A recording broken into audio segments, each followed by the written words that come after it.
계시리라. 아멘. 오늘 빌립보서 4장 4절부터 9절 말씀, 너희 관용을 알게 하라 라는 제목으로 함께 말씀을 나누고요. 이제 4장으로 넘어오면서 빌립보서가 총 4장이기 때문에 이제 빌립보서를 마무리를 좀 하려고 합니다. 물론 오늘 끝날 것은 아니고요. 한 2주 정도 더 할 생각인데 오늘 본문 다시 한번 보여주세요. 그 앞에 1절부터 다 보지는 않겠습니다만 보면, 그러므로 사랑하는 자들아 나의 기쁨이고 너희는 나의 면류관이다. 주 안에 서라. 또 이제 사람들끼리 아마 이렇게 분쟁이 좀 있었던 것 같아요. 그래서 오늘 여기 몇몇 사람분들의 이야기를 하면서 동력해라, 마음을 같이 해라, 이제 이렇게 쭉 말하고, 오늘 이제 4절부터 보시면 소위 말하는 마지막 신신당부를 합니다.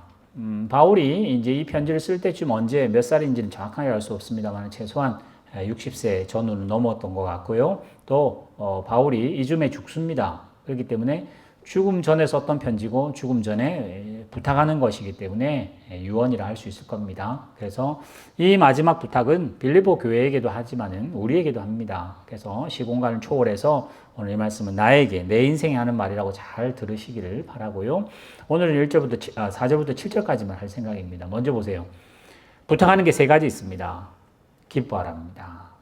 주 안에서 항상, 물론 이제 주 안에라고 하는 단서가 붙긴 합니다만은 항상 기뻐하세요. 내가 다시 말합니다.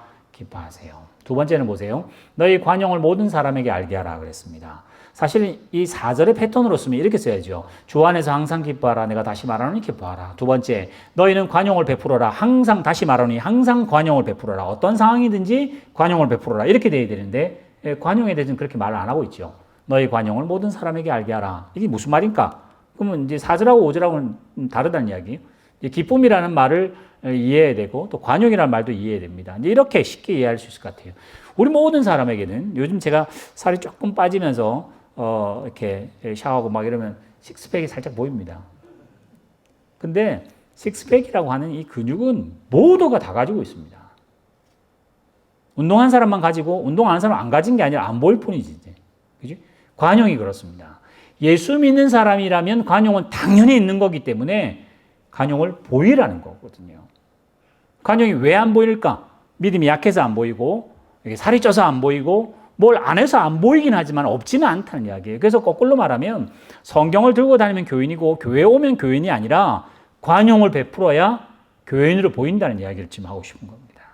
그럼 우리도 마찬가지로 찬송하고 예배하는 거 교인이라는 표시이긴 하지만은 그거는 뭐 안 해도 할 수 있으니까, 믿음 없어도 할 수 있지만은 정말 하나님의 자녀인 너희들은 관용을 보여줘라. 모든 사람에게. 교회인임을 나타내는 증표가 관용이라 해야 되겠어요.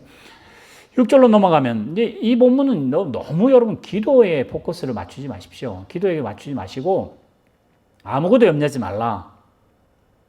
모든 일을 기도와 간구로 너희 구할 것을 하나님께 감사함으로 아뢰라잖아요. 그 포커스는 아뢰라는 거거든요. 그러니까 답답한 거 하나님께 말하고 하나님께 하소연도 하고 하나님을 더 가까이 친근히 하라. 염려하지 말고, 염려해서 염려에 붙잡혀 가지 말고.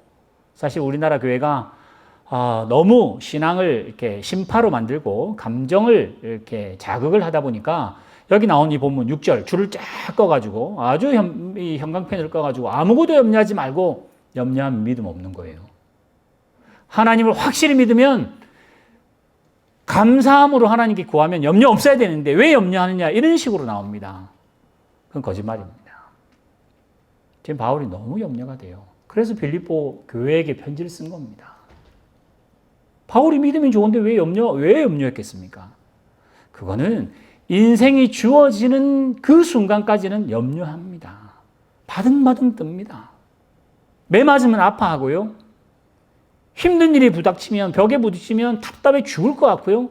그러나 그 답답하고 힘들고 염려할 만한 것들이 나를 붙잡아서 거기에 쩔쩔매거나 거기에 순종하지는 말라는 이야기죠. 싸우라는 이야기죠. 예수 믿고 하나님께 기도하면 마음이 후련해지고 뭔가가 통쾌해지고 그런 것들로 응답받았다는 생각, 그렇게 하지 마십시오. 우리나라에 수많은 요즘 그 유튜브나 뭐 이런 게 워낙 발달하니까 간증하시는 많은 분들이 하시는 그 이야기들 대부분 거짓말이라고 생각합니다. 신앙을 그렇게 심파로 만드시면 안 됩니다.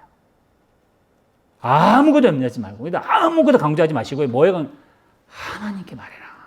세상 사람한테 말하지 말고, 그 네 답답한 마음을 세상 사람한테 말하지 말고, 속은 썩어 문드러지지만 표정은 하나님께 말하고, 사람들 앞에는 염려 없는 것처럼 행동하고, 이렇게 어른처럼 하라는 이야기지.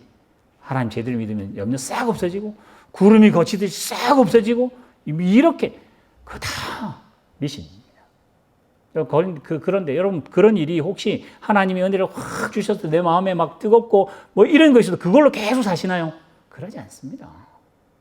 신앙의 실력은 말씀으로 가고 하나님이라고 하는 존재로 가지, 내 기분으로, 내 감정으로, 내 느낌으로 확신, 이런 건 없습니다. 그래서 오늘 여기 나오는 이 본문에 바울이 세 가지를 부탁합니다. 기뻐하랍니다. 관용을 보이랍니다. 염려나 이런 거 하지 말고 하나님께 이야기하랍니다. 하나님께. 그러면 이제 7절에 붙죠. 그러면 모든 지각에 뛰어난 하나님의 평강이 그리스도 예수 안에서 너희를 지킨다. 너의 마음과 생각을 지킨다. 사실 여기 또 없는 단어가 세상 살이도 좀 지켜주시면 좋겠는데, 우리의 가계부도 좀 지켜주시면 좋겠는데, 우리 아이들도 좀 지켜줬으면 좋겠는데, 여기는 또 예수 그리스도 안에서 너의 마음과 생각을 지킨다고 이렇게 써요. 그래서 오늘 저는 이 세 가지를 간단하게 바로 도입으로 바로 그 본론을 바로 들어가려고 합니다. 기뻐하라잖아요. 우리는 기뻐하는 이유가 뭐죠? 있어야 기뻐합니다. 이겨야 기뻐합니다. 그 조별 리그에서 약체라고 했던 뉴질랜드는 졌습니다. 안 기쁩니다. 지면 안 기뻐요. 없으면 안 기쁩니다. 있는 것 빼앗기면 우리 병자들 많잖아요. 건강하면 기쁘지, 안 건강하면 절대 안 기쁜 게. 그래서 세상에 기뻐할 수 있는 요건들이 있습니다. 대부분 우리는 그걸 가지고도 하나님께 기도해서 하나님 이거 해주세요. 그래야 기쁠 거 아니냐고 늘 이야기해서 이게 참 많이 뒤틀려집니다. 그러나 오늘 바울은 아니랍니다. 그런 조건이 아니라 주 안에서 항상 기뻐하랍니다. 그러면 이제 여러분들이 심파로 넘어가야 돼요. 내가 안 기뻐하는 이유는 믿음이 없어서 그렇지, 이렇게 됩니다. 그러나 그게 아니고 여러분들의 기쁜 이유를 바꾸셔야 돼요. 기쁜 그 원인을 바꾸고 기쁨을 볼 수 있는 눈이 달라져야 됩니다. 두 번째, 관용입니다. 너희 관용을 모든 사람에게 알게 하랍니다. 관용도 마찬가지입니다. 그럼 관용 한자 한번 보여주세요. 관용이라는 한자는 여러분 잘 보시면 아이러니하게 뒤에 집, 부수에 집이 둘 다 붙어 있어요. 그래서 한자는 어떤 면에서는 이 주석을 보면 이 관용이라는 이 단어로 되어 있는 이 헬라어, 특히 영어 같은 경우는 덕을 세운다는 그런 1대1로 대칭할 만한 단어가 없다는 거죠. 덕을 세운다. 이런 단어가 굉장히 어려운, 그러니까 동양에는 이게 좀 쉬운 개념인데 이 서양 쪽 개념에는 덕을 세운다. 너그럽다는 말을 참 어려운 그 단어로 그렇게 이해를 합니다. 근데 관용은 참 잘 했습니다. 관자 보세요. 이건 뜻글자이기 때문에 또 형상 문자이기도 하고요. 이제 집이 있습니다. 집이 있는데, 쉽게 말하면 집이 있는데 그 집 안에 뭐가 있는지 보세요. 일단 뿔이 있죠. 그지? 뿔난 게 있습니다. 물론 초자이기도 합니다만은 뿔이 하나 있고요. 그 다음에 눈이 있고, 그 다음에 다리가 붙어 있고, 그 다음에 또 뭐 하나 있죠? 꼬리도 하나 있어. 그래서 집을 벗기면 요거는 사슴 같은 그런 것이기도 하고, 이게 이제 관자가 됩니다. 쉽게 말하면 사슴이 뛰어놀 만한 집. 얼마나 넓어야 됩니까? 바퀴벌레는 뭐 다녀도 되는데. 사슴이 뛰어다닐 만큼 아주 큰 집이 너그럽답니다. 너그러면 아시겠죠? 집이 얼마나 커야 되겠어요? 아주 큰, 그 관용이라 할 때 관자입니다. 너그러울 관자. 그래서 세상의 개념이 딱 이렇죠. 많이 가져야 관용하죠. 지도 없으면서 무슨 관용? 그러면 이제, 그건 뭐랄까요? 허풍이지, 뭐, 그냥. 그지? 있는 사람이 관용을 해. 많은 사람이 적은 사람에게 베풀어야지. 실력 있는 사람이 실력 없는 사람한테 뭐 관용을 베풀지. 지도 실력 없으면서 그거 안 됩니다. 그래서 세상적인 관용의 관자는 넓어야 합니다. 그러니까 두 번째 용자 나오잖아요. 그지? 제 용자도 마찬가지예요. 집이 있는데 그 집에 사실은 집을 딱 뚜껑을 벗기면 곡자입니다. 계곡에. 곡자인데 그 곡자를 참 이렇게 그 매지가이처럼 눈을 이렇게 뜨고 보면 사람 얼굴 같아요. 눈이 있고 코가 이렇게 있으면서 입이 딱 이렇게 있는. 그래서 용안할 때 얼굴 용자가 또 저걸 또 쓰기도 하고요. 또 그릇에 뭐 이렇게 뭘 담는다 할 때 용기 할 때도 저거 씁니다. 그래서 또 계곡에 있는 수많은 것들이 계곡에 다 모이는데 그 모인 것들을 품을 만한 집, 뭐 이런 식으로 생각하시면 관용이라는 단어가 그림으로 훨씬 잘 그려집니다. 그래서 다시 본문 보여주시고요. 세상이 말하는 관용은 우리가 아는, 그래서 그걸 가지고 신앙에다가 보태가지고 하나님 제가 관용하고 싶은데 없어서 관용 못하겠습니다. 주세요. 하나님 은혜 주셔야 관용할 거 아니에요. 없는데 어떻게 관용합니까? 그럼 하나님이 너 관용하면 내가 줄게. 서로 이거 싸우는 건가요? 그렇지 않습니다. 아무것도 염려하지 말고 기도로, 간구로 하나님께 아뢰라.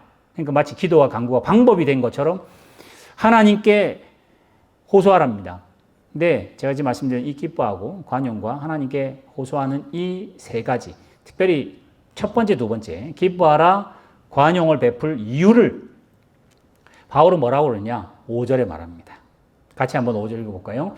너희 관용을 모든 사람에게 알게 하라. 그 사이에 띄워놓고, 왜냐하면 주님께서 가까이 오기 때문이다. 이렇게 이유를 달아놓습니다. 그래서 저는 오늘 여러분이 기뻐하셔야 되고 관용을 베풀으셔야 하고 세상이 아닌 하나님께 아뢰야 할 이유를 어디다 둬야 되느냐? 믿음 조금에 두지 마세요. 제가 빌립보서 말하면서도 예수 믿는 사람이 성도고 우린 예수 믿는다고 말하지만은 이 믿는다에다가 액센트를 두지 마세요. 아예. 믿는 걸 50년 믿었다고 이게 무슨 의미가 있느냐?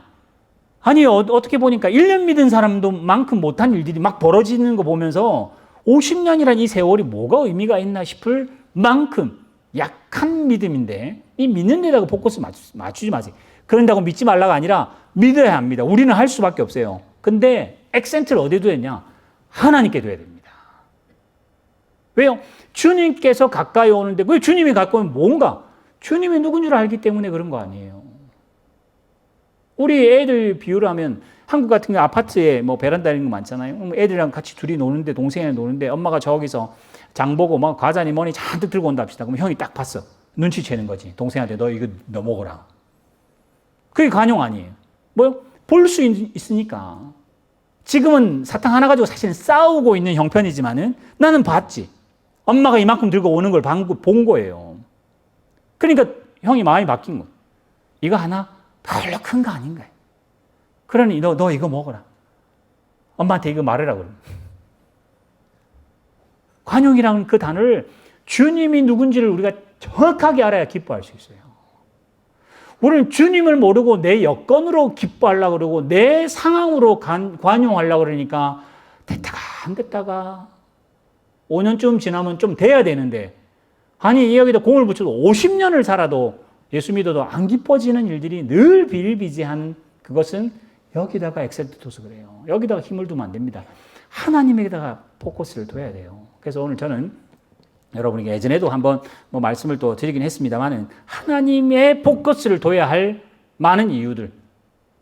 저는 우리 교회가 특히 우리 하성교회는 신앙을 잘 하시려면 수학을 잘 하셔야 돼요.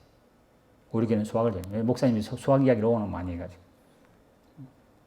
자, 그림 하나 보여주세요. 두 점을 잇는 가장 가까운 선은 직선입니다. 1부 때 제가 썼기 때문에 2부 때도 그대로 보여줄게요. 이 점하고의 가장 가까운 선은 이 선입니다. 이 선. 그래서 여기 있는 우리는 너는 인생을 직선으로 살아라. 아빠가 꾸불꾸불 살아보니까 참 힘들더라. 그러니까 공부 열심히 해라. 아빠가 살아보니 돈 없으면 참 인생이 힘들더라. 돈 많이 벌어라. 그러면서 직선을 쫙 꺼놓고 이게 인생 길이다. 그렇게 말하는 거죠.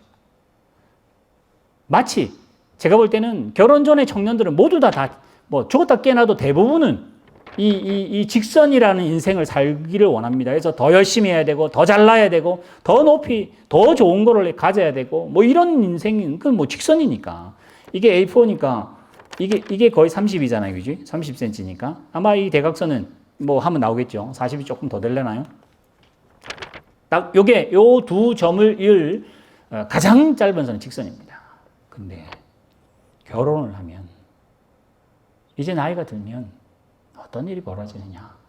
하나님이 이 두 점 사이에 하나님이 이렇게 간섭을 하셔서 하나님이 쏙 들으면서 인생을 틀어놔 버려요.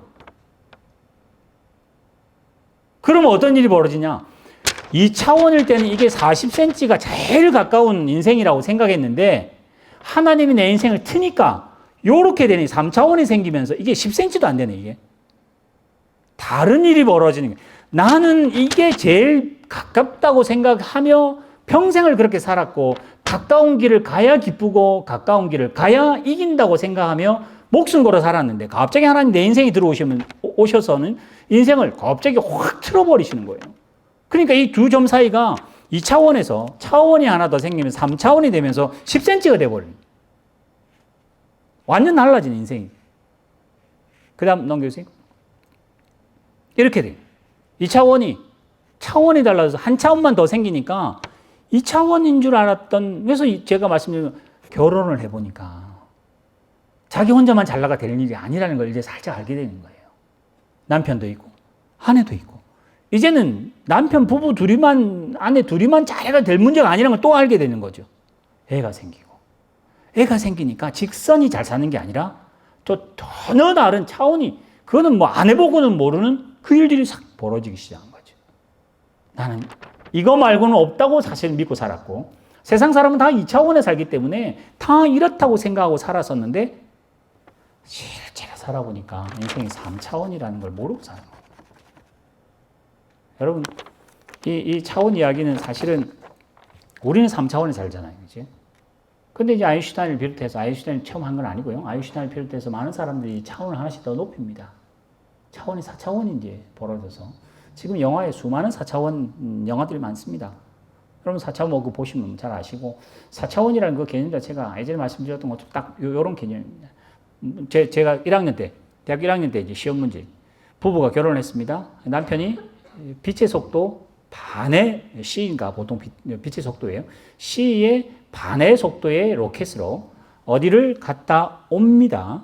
근데 둘이 약속하기를 전파로 빛의 속도로 전보를 보내기로 합니다. 그래서 전보를 보내는데 어느 정도의 거리를 몇 강년 정도 갔다 오는 걸로 합시다. 지금 제일 가까운 뭐 행성하면 한 5강년 되나요? 뭐 그 정도 갔다 오는 걸로 합니다. 속도는 2분의 1c입니다. 뭐 이렇게 딱 줘요. 그러면 뭘 풀어내냐면 아내는 몇 통의 편지를 보냈으며 남편은 몇 통의 편지를 보냈냐 이렇게 됩니다. 그러면 이제 속도와 거리 따라 아내는 10통을 보냈는데 남편은 7통 보내는 게 돼요. 그럼 무슨 말이죠? 아내는 10살을 더 먹게 되고 남편은 7살을 더 먹는 일이 벌어지는 거예요. 그래서 예전에 뭐 그런 영화나 코미디 같은 거 보면 우주함 싹 갔다 오면요. 아내는 완전 할머니가 돼 있고 남편은 아주 젊어지는 그 말도 안 되는 뭐 코미디가 아니라 실제로 과학이 그게 지금 아인슈타인이 말하는 그 상대성 이론이 그걸 말하고 있습니다. 근데 그거 전에 로렌스라는 사람이 이 30cm는 지구에서는 어디를 가도 30cm지만 이게 우주를 가기 시작하는 속도를 달리면 요 길이가 짧아집니다. 빛의 속도에 가까우면 가까울수록 더 짧아집니다. 빛의 속도로 더 가까이 가면 가까이 갈수록 그런 기차를 타면 저는 몸무게가 줄어듭니다. 빛의 속도가 더 빨라지면 이게 마이너스가 돼서 시간으로도 과거를 가게 됩니다. 이렇게 하는 게 공상과학이라는데 공상이 아니라 공식이 됩니다. 실제로 칠판에 됩니다. 안 되는 이유가 뭔지 아세요? 로켓가 없어요. 빛의 속도를 따라갈 만한 로켓가 없어요. 반의 반도 안 됩니다. 아예 안 됩니다. 그래서 현실은 안 돼요. 근데 공식으로는 아무 문제 없이 그대로 다 됩니다. 그럼 무슨 일이 벌어지냐? 우리는 3차원에 살잖아요. 그러니까 당연히 그냥 3차원의 생각으로 모든 것이 다 기뻐하라. 항상 기뻐하세요. 3차원으로 오는 기뻐예요. 우리는 예전에는 2차원이었는데 그 애들이라고 그러죠. 눈에 보이는 대로만 가는 직선인 줄 알았지. 근데 인생에 굴곡이 있다는 걸 사실 잘 몰랐지. 근데 막상 살아보니까 인생이 굴곡이 있다는 거를 몸소 깨달으신 분들이 직선이 답이 아니다. 그럼 어떻게 되죠? 3차원인 사람이 2차원을 보고 그럼 뭐 가소로워하지 마시고 그럼 뭐 그때 관용을 베풀 수 있는 거죠. 나는 몰라서 그렇다. 내가 안 가는 이유가 있죠. 왜요? 더 쉬워지면 가까워질 거니까. 더 비틀어지면 점이 붙어버릴 거니까. 나는 점이 40cm 아니고는 답이 아니라고 생각했는데. 여러분 비행기도 마찬가지입니다. 비행기도 만약에 한국에서 미국으로 간다 합시다. 뭐 여러 가지 이유로 직선으로 안 갑니다. 먼저는 바람 때문에 그렇습니다. 영부터 30, 30, 60, 60에서 90 이렇게 해서 편수풍이 불고 동쪽이 불고 기류가 그렇게 부릅니다. 근데 표면에만 있냐? 아니 비행기는 높이 나르기 때문에 또 높이도 다릅니다. 얼마 전에 돈 내고 우주 여행 갔다 오신 분이 몇 분 생겼어요. 그지? 그 처음에 갔다 오신 분이 그 1시간 갔다 왔습니다. 1시간. 1시간 위로 정확하게는 80 몇 킬로고 100km 간다고 생각하고요. 왜냐하면 나사나 이런 데서 100km를 넘어야 우주라고 말을 해줍니다. 여러분 하늘이 얼마만큼 하늘인지 아세요? 땅 아니면 무조건 다 하늘입니다. 하늘이 저 위에 있나요? 이것도 지금 사실은 하늘이지. 저 밑에서 개미를 보면. 하늘에는 개념이 없어요. 어떻게 우리끼리 이제 개념을 정합니다. 구름이 있는 데를 우리는 그냥 이 하늘이라고 말을 하는 거죠. 구름 이상이 있었으면 구름 그 위에는 우리는 모르니까 구름이 비행기 타고 보면 그 승천권이라고 그러죠. 그지? 그 위로 넘어가면 100km 가면 공기가 아예 없습니다. 그래서 거기를 우주의 경계라고 하고 그걸 무중력 상태라고 말을 합니다. 거기 갔다 온 사람이 요번에 경매를 했잖아요. 320억을 주고 1시간 만에 갔다 왔습니다. 아주 비싼 비행기를 타고 갔다 왔죠. 그래서 그 사람들이 갔다 온 거기 이제 우주로 가잖아요. 자, 그래서 그 바람을 보면 이 비행기는 이 안에서는 못 다녀요. 비가 오고 구름에 막닥뜨리니까. 그래서 구름을 뚫고 나가잖아요. 그지? 근데 구름을 뚫고 나오면 그냥 쉥 가면 될 것 같은데 그렇게 못 갑니다. 왜요? 아까 말한 대로 0부터 30, 30에서 60, 60에서 90은 바람이 달라요. 그래서 여기서 여기까지 10,000km를 달리면 그냥 10,000km 직선으로 쫙 가면 좋을 것 같은데 그 성층권에 있는 여러분 학교에서 배우신 제트 기류는 기본적으로 500km 됩니다. 바람이. 지금 바람 많이 불잖아요. 여기 한 30 언저리쯤 됩니다. 20, 30밖에 안 됩니다. 요 바람이. 근데 바람이 500km예요. 그럼 비행기가 1000km를 달려도 바람의 앞에 500km를 맞고 가면 어떻게 가겠습니까? 그럼 가다가 중간에 떨어져요. 기름 못 써서. 그래서 어떻게 하냐? 미국에서 바로 태평양을 안 건너고 소련으로 갔다가 바람이 하도 부니까 바람을 벗어나는 그 범위를 넘어서 위를 돌아서 그쪽 항상 지구는 이렇게 거꾸로 바람은 항상 이렇게 이쪽으로 불면 요 밑에는 이쪽으로 불게 돼 있어요. 바람의 모습이. 그러면 이쪽으로 맞닥뜨리는 바람을 맞아야 되면 그러면 위로 가면 일로 가는 바람이 있을 거 아니에요. 그럼 바람을 타고 그 바람을 타고 요렇게 더 빨리 돌아가는데 더 빨리 가는 거예요. 물론 안전하기도 하고요.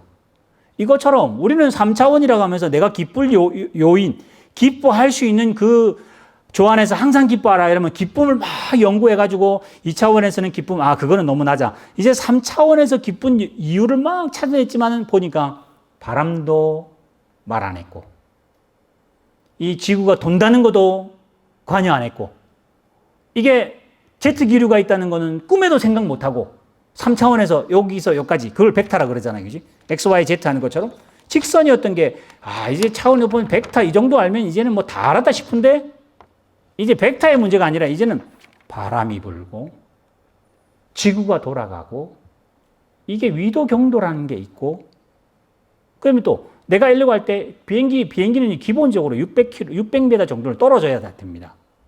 비행기는 이렇게 할 수 있는 비행기가 아닙니다. 그러면 그 관제탑에서 따르게 가라고 뺑뺑뺑 돌아라고 뭐 이러는 것처럼 그 비행기가 가장 안전하게 가장 좋은 목적지를 가기 위해서는 수많은 변수들이 있다는 걸 언제 아니나 살면서 합니다. 성경 읽어가지고 잘 몰라요. 주 안에서 항상 기뻐하라. 이제 이해가 됐다. 다 기뻐할 것 같습니까? 아닙니다. 20대 전혀 모르는 거 30대 그만 알 것 같죠. 근데 50대 조금 알 것 같고요. 60이 되시고 70이 되시면 그래서 하나님의 그 신비함 중에 하나가 시간입니다. 시간. 하나님이 시간을 넣으셨어요. 여러분 이 겨울이 왜 괜히 이렇게 하겠습니까? 우리 주중에 저는 뭐 경기 보지도 않았습니다만 뉴질랜드 최약체인데 졌다고 1대0 졌다고 신경이 와서 안 보는 거지. 그런 게임은 안 봅니다. 그런 거 보면 왜 그렇게 바보 같은 짓을 해가지고 그 축구 해가지고 1대0 이겼다고 무슨 뭐 먹을 게 나온다고 그냥 뉴질랜드 11명 한국 11명 가위바위보 시키지 그냥 가위바위보 아무도 안 다치고 가위바위보 해가지고 이겼다 그러고 졌다 그러면 될 텐데 왜 그렇게 목숨을 걸고 하게 할까요? 물론 뭐 얘기는 합니다만 그 축구라고 하는 게임을 하나 가지고 그 모든 인생이 그 안에 다 들어가 있는 그런 것처럼 우리에게 그럽니다. 아니, 하나님이 전능하시면 왜 이렇게 힘든 거 시키냐고. 힘든 거를 고쳐야 부모가 되고, 그 부모가 되고 아파하고 힘든 걸 통해서 하나님의 마음을 알아가야 되고, 성숙해야 하고, 그냥 뚝 아멘 감정 결단 한 번 했다고 하나님이 쑥 떨어주는 게 아니라는 걸 보셔야 돼요. 그런 면에서는 저는 개인적으로 그런 생각합니다. 설교에 뭐 무용론은 아닙니다만 설교에도 사실은 별로 소용이 없다. 요즘 에스겔 읽어서도 뭐 그러긴 합니다만 설교해도 소용없다. 왜냐? 아주 확실한 증거는 설교하는 목사도 설교 내용들을 안 사니까. 설교한 목사의 설교 내용을 성도들이 듣겠냐? 안 듣는다. 왜? 여기 있는 모든 분들은 엄마 말을 안 듣잖아요. 남편 말도 안 듣고 아내 말도 안 듣고. 그래서 우리의 실력이 이게 우리는 뭐 이렇게 품위 있게 뭔가 뭐 학문도 하고 뭐 해서 이야기하시면 다 알 것 같죠. 아무도 모르는 우리는 사실 어린아이 같습니다. 예를 한번 들어볼까요? 우리 여기 호주에 뭐죠? 코미디언이라는 샘 해밍턴 있잖아요. 그지? 거기 애들 둘이 데리고 막 이렇게 하는 프로그램 있잖아요. 그 둘째 줄때 데리고 애가 이제 한국말 막 배워가니까. 그래서 걔한테 이야기. 너 어른 보면 얘라고 해야 돼. 응, 그랬어요. 그 아빠가 신경 써서 얘 하라 그러니까. 그러니까 애가 얘 그랬어요. 알겠지? 응. 얘 하라니까. 얘. 알겠어? 응. 그 계속 반복하는 거 보면 무슨 생각이 드는지 아세요? 야, 이 애가 아니라 걔가 바보구나. 얘와 응을 이게 뭔지를 모르는데 얘해 이러니까 얘한 거예요. 알겠어? 응인 거예요. 이제 당연히 응이지. 알겠는데 지금 우리 수준이 딱 그거예요. 기뻐해라. 아멘. 세상에 딱 나가면 안 기뻐. 세상에 나오면 응 하고 살고 교회 와서 예 하라니까 이러면 예 이름 또 밖에 나오면 이제 살아라 이런 딱 그 수준이 사실 우리 수준이에요. 근데 어떤 일이 벌어지냐? 걔 형 보면 예 해요. 예. 똑똑해서 그럴까요? 살아서 그런 거예요. 나이가 들어서 그런 거예요. 늙어서 그래요. 우리도 마찬가지입니다. 목사님 설교 100번 잘해도 예수님이 와서 이 자리에 설교해도 우리는 안 바뀝니다. 안 바뀝니다. 예수님 그런 실력을 안 가지셨어요. 예수님이 설교해도 우리는 안 뒤집어집니다. 어떻게 해요? 하나님이 시간이라고는 아주 기가 막힌 걸 넣으셨어요. 그래서 시간이 지나야 그래야 열매 맺는 거예요.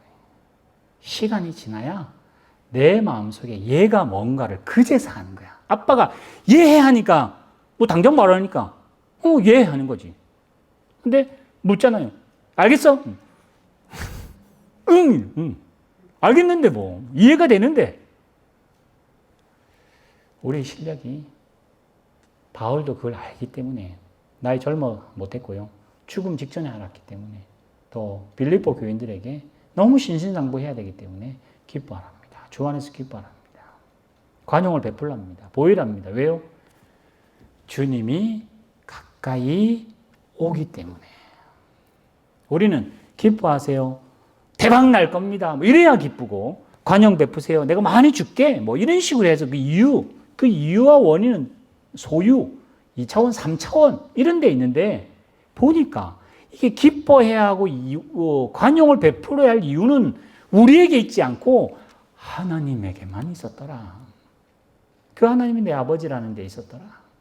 그 하나님이 가까이 오신단다. 내 아버지, 하나님이 제 심판장으로 나를 벌 주려고 하면 그게 뭐가 기쁘겠습니까? 여러분, 이제 수학 보였죠? 그 다음 그림 보여주세요. 이거 제가 지난 1월달, 작년 1월달에 제가 이 설교했었습니다. 수학을 X3승, Y3승 이렇게 하면 하트가 나옵니다. 하트. 여러분, 하트는 뭐 신기하게 생각하지 마세요. 하트 요렇게 생긴 타원 하나, 크로바처럼 요렇게 생긴 하트 하나, 이렇게 둘이를 딱 놔두고, X 플러스 쪽에는 요쪽을 확 지우개를 지우고, X 마이너스 쪽은 요쪽을 확 지우면 하트 딱 생깁니다. 뭐 복잡지 않습니다. 여러분 뭐 늘 수학 보면 뭐 X는 Y보다 클 때는 뭐 작을 때는 뭐 이 꼴이면 뭐 이렇게 하는 것처럼 그런 조건 몇 개 넣으면 저 타원 두 개가 딱 하트가 딱 됩니다. 그러니까 우리는 그리고 또 이제 3차원으로 하면 저런 이제 뚱뚱한 하트가 확 나타납니다. 저런 식으로. 여러분 잘 보세요. 여러분이 아시는 수학은 성적이지. 수학이 무슨 소용이 있었어요, 여러분한테? 여러분 인생에 무슨 도움을 줬어요? 학교 조금 좋게 만드는 거 있었어요. 내가 옆 친구보다 조금 더 똑똑하다는 증거로 내가 수학을 하나 더 푸는 거 있었어요.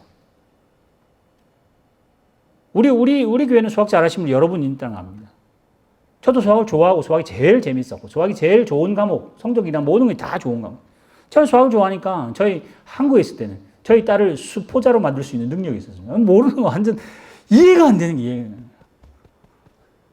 얘가 이거를 모른다는 게 이 좌변에서 우변으로 가면 부호가 바뀌게 되는 게 이해가 안 되는 거예요. 너무 당연한 걸 모르는 게 신경이 나더라고요. 그때 수학은 그런 거였습니다. 근데요, 수학은 우리는 성적이었고요. 우리는 수학은 계급 하나 높아지고 학교 하나 높아지는 거 레벨 바꾸는데 수학이 필요했지 수학은 세상을 바꾸는 방법이었습니다. 여러분 뭐 단순하게 말하면 자동차 내비게이션 요즘 GPS가 있어서 계속 과학이 너무 발달해가지고 우리는 중간에 생각 안 하고 내비게이션 켜기만 하면 온오프 하면 바로 나오지만 사실 내비게이션 안에는 상당한 수학이 들어갔을 것 같죠. 그지? 차 보세요.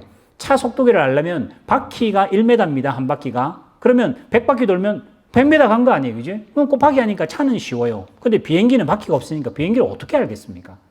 땅에 붙어가는 것도 아니니 떠 있으니 이쪽도 움직여야 되지. X도 Y도 움직이지. 높이도 움직이지. 비행기가 어딘지 어떻게 알아서 그 위치를 딱 알아낼까요? 그때 뭘 쓴지 아세요? 그때 적분 씁니다. 오늘 처음 알았죠. 오늘 아주 보람찬 하루가 됐습니다. 적분은 쓰는 때가 있구나. 적분은 내 성적을 하나 올리는 게 문제가 아니고 그럴 때 적분 씁니다. 가속도를 적분하면 속도가 되고 속도를 적분하면 위치가 나옵니다. 거꾸로 위치를 미분하면 속도가 나오고 속도를 미분하면 그러면 가속도가 나옵니다. 그래서 뭐 이렇게 생긴 거예요. 뭐 다치 쓰고 뭐 그런 거 우리는 다 학교 잘 가려고 했지 수학을. 그걸 실제에 이렇게 써서 비행기가 안 부딪히고 또 이렇게 뭐 핸드폰이나 뭐나 이런 곡선이 기계가 저 공식을 딱 컴퓨터에 넣어주니까 프린터가 알아서 다 이렇게 하트를 그려주잖아요. 예전에는 장인이 한 땀 한 땀 다 이렇게 만들었을 거 아니에요. 지금 차도 곡선이 기가 막힌 곡선이 나오는 건 왜 그렇겠습니까? 거기다가 공식을 집어넣어서 그래요. 이것처럼 기뻐해야 할 이유와 관용을 베푸는 게 우리의 수준을 봐가지고 말이 안 되는 거죠. 이제 기뻐하고 관용을 베풀어야 될 포커스를 하나님께 둬야 돼요.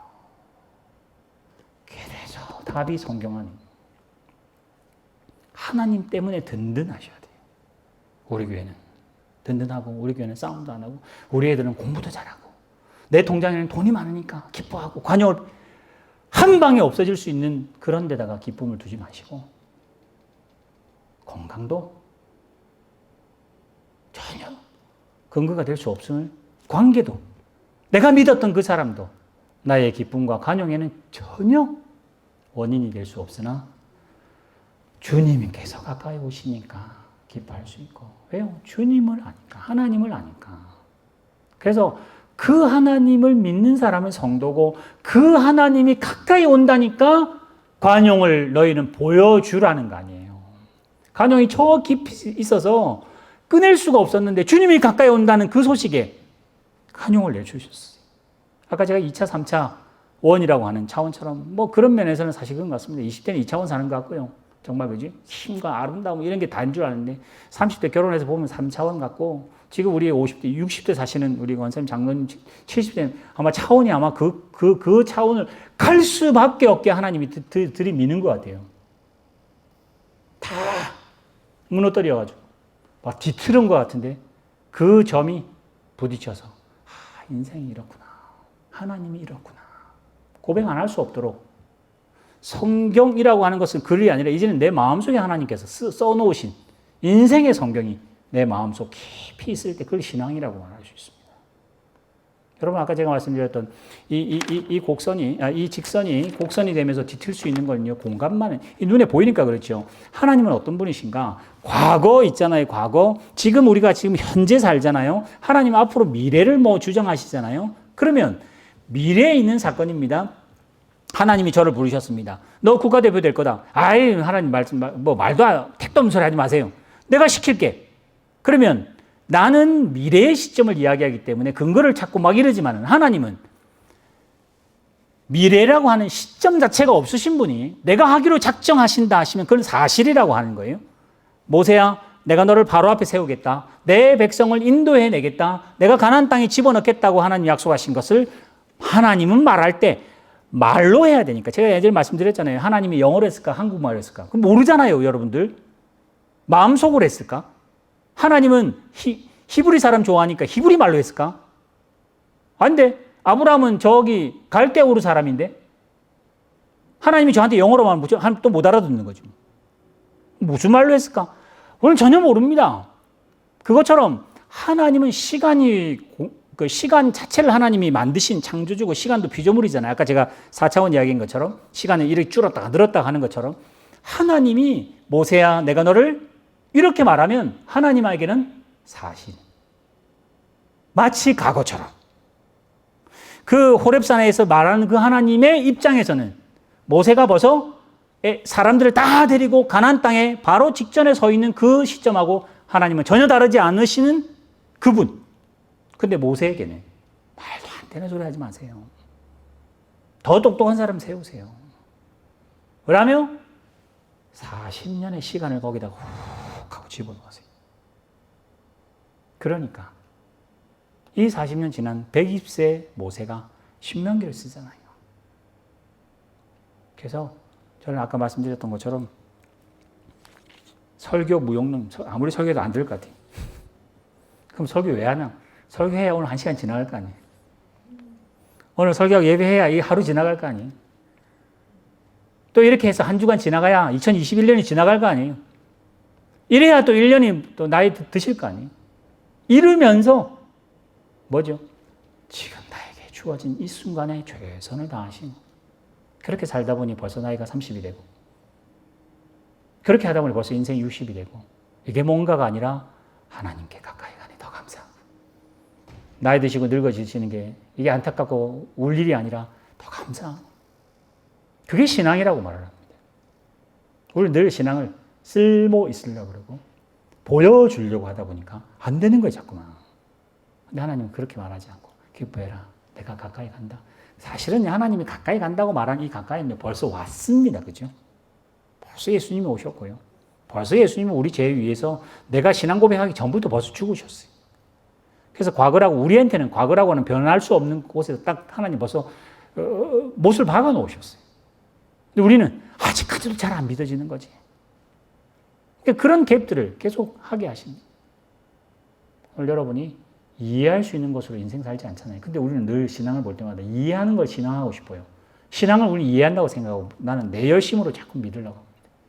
여러분 지금 여기 있는 많은 분들, 아마 저를 포함한 모든 분들은 영어 잘해서 호주 왔나요?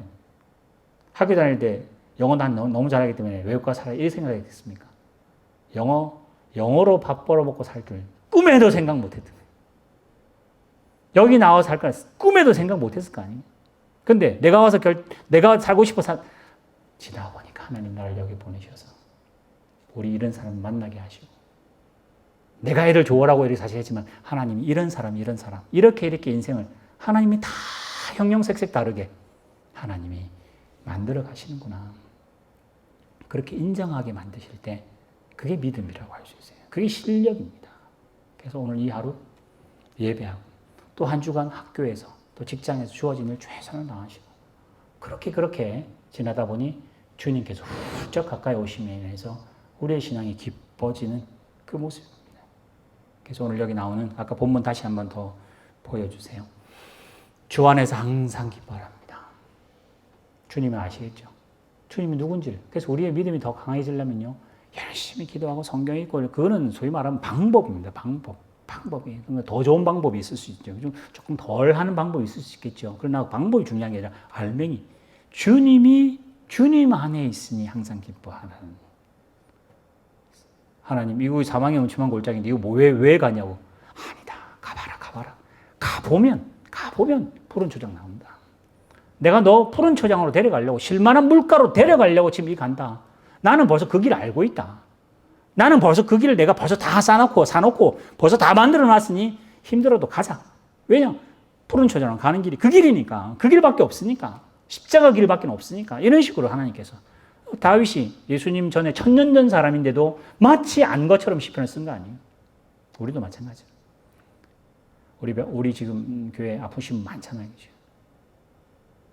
우리 일부에 제인이 왔다 갔었거든요. 딱 요 시간, 지난주 요 마음때, 그때 광고하면서 같이 기도했었지 않습니까? 제인이가 아직 1년 반 된 나이인데, 하여튼 여러 가지 일 때문에 숨을 안 쉰답니다. 그래서 병원을 지금 실려왔답니다. 같이 기도합시다. 제가 만약에 시간을 추월해서 제가 일주일 다음인 지금에 왔다 갔다 합시다. 근데 일부 예배 때 왔어. 그래서 제가 다시 돌아갑니다. 제인이 아빠한테 울지 마세요. 제인이 다음 주에 건강한 교회 올 수 있답니다. 하나님 그렇게 안 하신다는 거지. 그 뭐죠? 제인이가 교회 올 때까지 우리는 어떻게 합니까? 염려하고 힘들고 조마조마하고 소식이 안 오면 물어보기도 참 미안하고 애는 건강할까? 조마조마하고 그러고 견디셔야 돼요. 근데 와보니까 일부 예배에 건강하게 엄마 아빠랑 다 같이 왔네. 얼마나 감사한지.